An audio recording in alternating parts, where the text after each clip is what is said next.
Tonight on 7 News Tasmania. Grave fears a desperate wide-scale search for an elderly man missing near Launceston. Calls for TasTAFE funding cuts to be reversed to stop a brain drain of local talent leaving the state. A horror rain of bullets, a transport worker accused of 2 hours of terror. Australia's first new alliance in 70 years, a new diplomatic pact with Papua New Guinea. Party mode activated, bleary-eyed Broncos players celebrate their epic grand final victory. And wheeling and dealing, the AFL's annual trade period begins, the big names potentially on the move. This is 7 News Tasmania with Kim Miller. Good evening. A desperate search is underway in the state's north for an elderly man missing in dense bushland. The 76-year-old was last seen more than 24 hours ago, and as every hour passes, grave fears grow. It's more than 24 hours since Peter Willoughby went missing. He was on a bush track at Hollybank, northeast of Launceston. Despite a major search, there's still no trace of the 76-year-old. It's dense bush, and people must remember that when they're out in Tasmania in the bushland, no matter where they are. The bush is very dense in a lot of places and people can come lost very easily.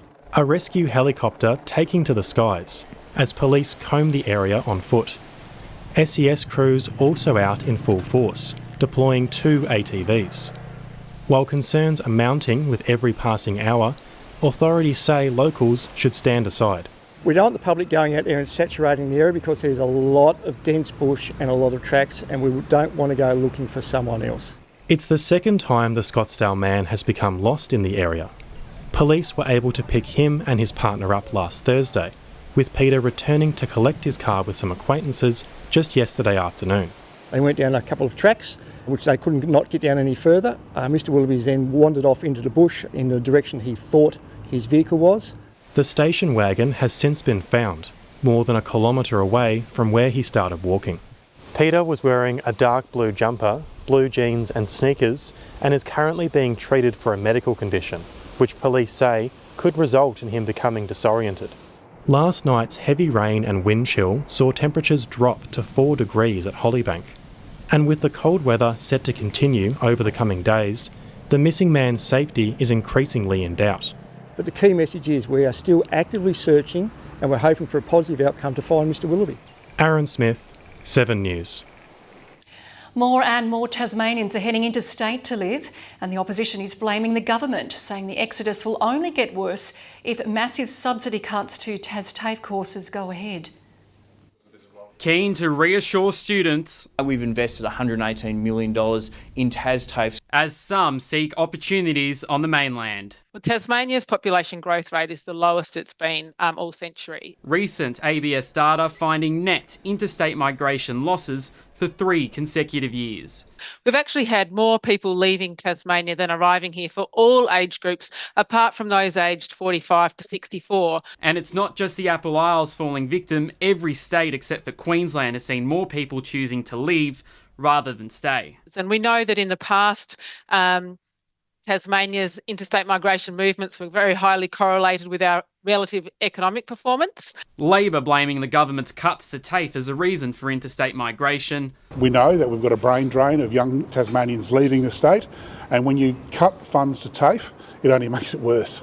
From next year, up to 12 TasTAFE courses in the creative sector will see their subsidies cut in areas including design, screen and media, and music. What we have is a minister in Felix Ellis who, one, doesn't value the role of the creative sector, and it contributes at least $70 million a year directly.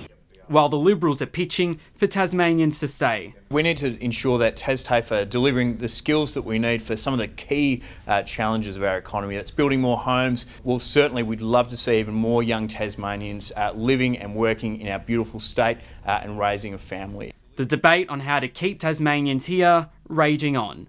Alessandro Rossini, 7 News.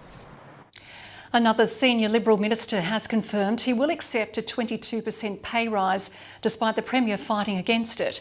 Felix Ellis, the latest politician to reveal he's taking the $30,000 bump. We've worked through that process. It has been disappointing that Labor has made that decision. Now, of course, the independent umpire has spoken, the Parliament has spoken. Personally, I will be.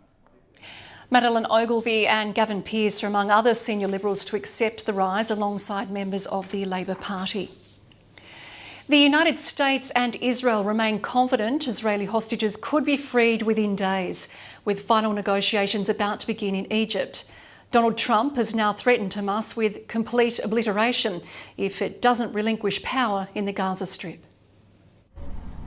Smoke rises from Gaza's skyline 3 days after Donald Trump demanded Israel end its bombing campaign. Shadi Mansour's 6-year-old son, a casualty of the IDF's strikes for defensive purposes, pulled from the rubble by hand as US, Israeli and Hamas negotiators convene in Egypt for peace talks. What the US president wants to be his signature foreign policy achievement. You could have peace, if you think about it, peace in the Middle East for the first time in, they say, really 3,000 years. Israel and America confident the exchange of 48 hostages, 20 of whom are believed to be alive, is imminent. Donald Trump promising Hamas's complete obliteration if it doesn't also relinquish power in Gaza in the deal. We get the hostages back almost immediately. Negotiations are going on right now. Will probably take a couple of days, and people are very happy about it. Since the US president demanded Israel's restraint, health authorities say 85 people have died, revealing cracks between the US and its closest ally. You can't have an exchange of hostages. You can't, obviously bring them out if bombs are going off and active combat is occurring. There's no ceasefire in place at this point in time, although there has been this temporary halt in certain bombings. Cold comfort for the Palestinians unconvinced. They're mourning those who could be the war's final victims on the eve of its second anniversary. In London, Ben Downey, 7 News. Anthony Albanese has issued a call to tone down hostile political debate after allegedly being the target of a death threat. A Queensland man was arrested and charged over the weekend, accused of posting a threat on social media to kill the Prime Minister. We need to, wherever possible, turn down the temperature of debate and to agree and disagree respectfully. The PM says Australians should be conscious of threats to national stability. 7 News has uncovered chilling videos of accused cop killer Desi Freeman with his family as more details about his whereabouts come to light. Desi's estranged brother believes he died days ago on a mountain near his property. It's the never-before-seen look at Desi Freeman, family man. Okay, we're at Jimmy's house, going to see the new baby Ari for the first time. He and wife Amalia meeting the newborn son of his brother Jimmy and late wife Danelle. Righty, look at this little guy. Isn't he a beauty? Jimmy, James Philby, making the family videos public online, revealing the years before the cop killer's descent into anti-authority extremism. Oh, up on the slopes here of Mount Buffalo at Desi's backyard, I gotta say that's the softest snow I ever skied on in my life. 56-year-old Freeman has been on the run since he shot and killed 2 police in a raid gone wrong in August. But Philby, seen here with Desi and family, has now revealed he believes his brother is dead. I hope he has peace now. I imagine his last hours were cold, lonely, fearful, adding, what Des did was wrong, but he's my brother and I miss him. Philby's message was made public by pro-Russia activist Simeon Boykov, the anti-authority, anti-government YouTuber. And the brother said that Desi Freeman was a subscriber. Boykov, self-exiled and campaigning from here inside Russia's consulate in Sydney, accepts that he may have inspired Freeman's anti-police politics, but refuses to apologise and denies advocating any violence. But of course I don't encourage, and I never have encouraged any police killings or violence against police ever. Philby also writing that Freeman would want to be buried on Mount Buffalo and never found by police, but we need closure. I think closure would be so they know what happened to him. Police just as keen to know as well. Chris Reason, 7 News. The country's top telcos are in the crosshairs of the federal government over the devastating 000 outage. The bosses of Telstra, TPG and the embattled Optus have been ordered to Canberra tomorrow to explain how they will avoid a similar outage during bushfire season. And they're right to be white-hot angry with Optus about their catastrophic failure in this situation. Telcos need to do better. The government is preparing to push new laws bolstering industry oversight. Australia's relationship with our nearest neighbour has just become even closer. The Albanese government today inked a major defence treaty with Papua New Guinea as both nations brace for China's push into the Pacific.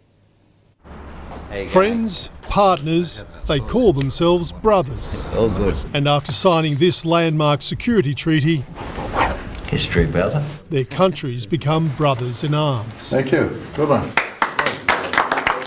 Only Australia's third official alliance alongside the US and New Zealand, and the first in 70 years. We consider it a great honour that our nearest neighbour is our newest ally. It is about one big offence that secures two houses. The Puk-Puk Treaty, pidgin for crocodile. Its teeth, like the US alliance, obliging each country to defend the other if attacked, and allowing Australia to recruit PNG soldiers into our military, a predicted 10,000 over time. After a false start last month, the treaty now needs to be ratified by both parliaments. Not a problem here with bipartisan support, and despite some opposition in PNG, James Marape says he's confident it'll pass there too. For Papua New Guinea, we made a strategic call, a conscious choice, that Australia will be our security partner of choice. It explicitly prevents deals with other countries that would undermine it, other countries such as China, though they insist this has nothing whatsoever to do with geopolitics. Nor, he says, conflict. God forbid war. We in this construct, not for war, but for the construct of peace. A treaty of brotherly love. Mark Riley, 7 News. With a shadow cabinet reshuffle expected under opposition leader Susan Lee, speculation is mounting Tasmanian Liberal Senator Jonathan Duniam could be tapped for the shadow Home Affairs spot. Duniam's name has been floated as a contender to succeed Andrew Hastie. The senior Liberal recently resigned from the front bench after being informed he would not lead the coalition's immigration policy. Appointments are expected to be made at the end of this week. It is being called the best rugby league grand final performance of all time. The incredible stats back that up, but they're only part of the story. Reece Walsh carried a wounded Broncos side to a gripping 26-22 triumph over the Storm, sparking wild celebrations across Brisbane that will rage on for some time yet. Happy to share his new hardware, still with the Clive Churchill medal around his neck.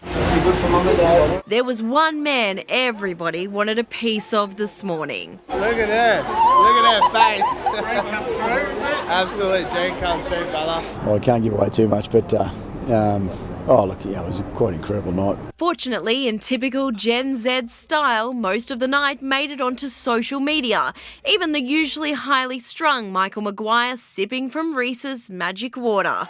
Ski masks on, some celebrated with a puff on cigars, a move that could see them fined.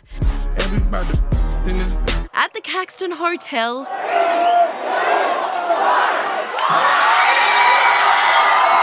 and in the street, they partied long into the night.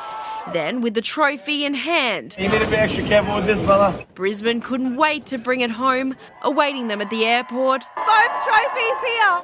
All kinds of colourful characters, and at the only place big enough to fit the Brisbane faithful, a crowd that had held their breath for 19 long years. Watching Reece go over, knocking 4 people over to score that try, how good was that? Even if you aren't a Broncos fan, it's hard not to smile for Ben Hunt, 10 years after heartache, finally a premiership, even if he didn't get to see the end of it. To win a grand final, it's just an absolute dream. It's hard to imagine there won't be more moments like this in Reece Walsh's future, arguably the greatest individual grand final performance in living memory. Love yous all. Plumber out. The Storm left to rue another chance gone missing, their 5th grand final loss since 2017. That's painful to listen to, but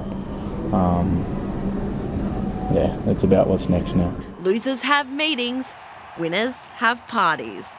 Jaleesa Rapps, 7 News. Well, some of the AFL's biggest names are potentially on the move as footy's annual trade frenzy officially begins. All 18 clubs converging for the first formal conversations that in truth have been months in the making.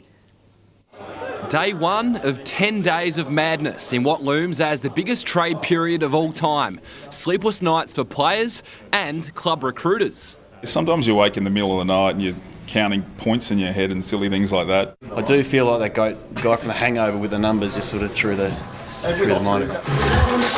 Amid all the cliches, we deal on the facts, and that's the facts at the moment.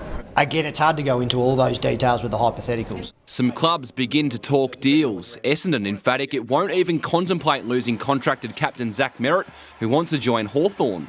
No, we won't be entertaining offers for Zach. Zach will be starting pre-season with us, and his teammates will be fine with that. The club will be fine with that because we love Zach. Carlton fending off Geelong and Sydney interest in Charlie Curnow. The club's perspective is that Charlie's a highly valued member of our playing group, and we want him to be at Carlton for the next period of time. The Charlie one, realistically, is going to be hard to do. It's challenging, but he's a gun player, so it's not something we're willing to put a line through. More than $12 million tied up in Melbourne contracts for Christian Petrarca and Clayton Oliver. Petrarca wants to join the Suns. Oliver met GWS last week. The Pies to also do their homework. We've got to reshape our midfield. We do have an ageing midfield. I think you guys might have told us that most days over the course of the year. Mitch Cleary, 7 News. Continuing the fight to keep their jobs on home soil. After the break, workers rallied together pressuring Qantas to reverse its decision to shut down its Hobart base. Back in the public spotlight, Nicole Kidman breaks her silence. Her message for the world is coming up. And alarming rise, Australian university students are increasingly falling victim to international sextortion scammers. Up next, a new warning from experts.